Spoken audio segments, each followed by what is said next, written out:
শীত পড়ার সঙ্গে সঙ্গে গ্রামাঞ্চলে খেজুরের রস সহ বিভিন্ন ধরনের রস খাওয়ার ধুম পড়ে যায়। পিঠাপুলি তৈরিতেও ব্যবহার করা হয় খেজুরের রস, তালের রস ইত্যাদি। কিন্তু কাঁচা খেজুরের রস থেকে নিপা ভাইরাস সংক্রমণ হতে পারে, তাই এসব রস পান করার সময় সতর্ক থাকা দরকার। আসুন জেনে নেই এই সম্পর্কে।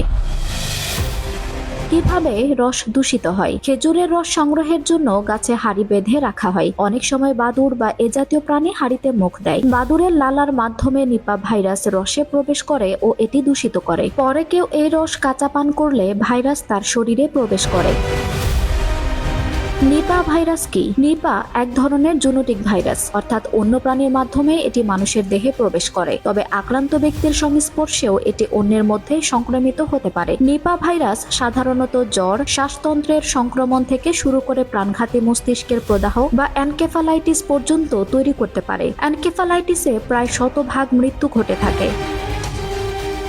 কিভাবে বুঝবেন? নিপা ভাইরাস সংক্রমণ হলে প্রথমে জ্বর, মাথা ব্যথা, পেশিতে ব্যথা, গলা ব্যথা বা বমির মতো উপসর্গ শুরু হয়। মস্তিষ্কে প্রদাহ হলে 24 থেকে 48 ঘন্টার মধ্যে রোগী অচেতন হয়ে পড়ে। খিঁচুনি হতে পারে। গত কয়েকদিনের মধ্যে কাঁচা খেজুরের রস পান করে থাকলে এ ভাইরাসে আক্রান্ত হওয়ার বিষয়টি সন্দেহ করা হয়।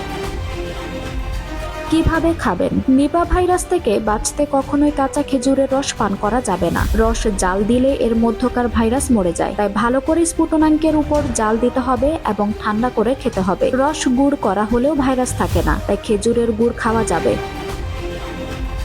বাদুড়ের হাত থেকে বাঁচতে গ্রাম দেশে রসের হাঁড়িকে ধৈঞ্চা, বাঁশের চিপ, পাট বা পলিথিনের ব্যাগ দিয়ে ঢেকে রাখা হয়। এরপরও সাবধানতা অবলম্বন করতে খাওয়ার আগে জাল দিয়ে নেওয়া উচিত। এছাড়া আধা খাওয়া ফল কাঁচা কখনো খাওয়া উচিত নয়। গাছ থেকে পেড়ে যে কোনো ফল ভালো করে ধুয়ে খেতে হবে। বিশেষ করে শিশুদের এ অভ্যাস রপ্ত করাতে হবে।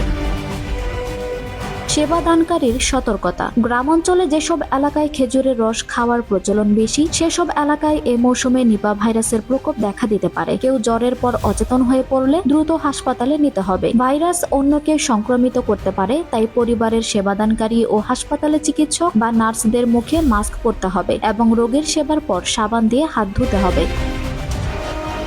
রোগীর কাছে অকারণে ভিড় করা যাবে না। নিপা ভাইরাসের এ পর্যন্ত কোনো টিকা বা কার্যকর ওষুধ নেই, তাই সচেতনতাই সবচেয়ে বড় প্রতিরক্ষা ব্যবস্থা। এ বিষয়ে সমাজে সচেতনতা বাড়াতে হবে। আঞ্জুম হক আরবি, টাইম নিউজ ডেস্ক।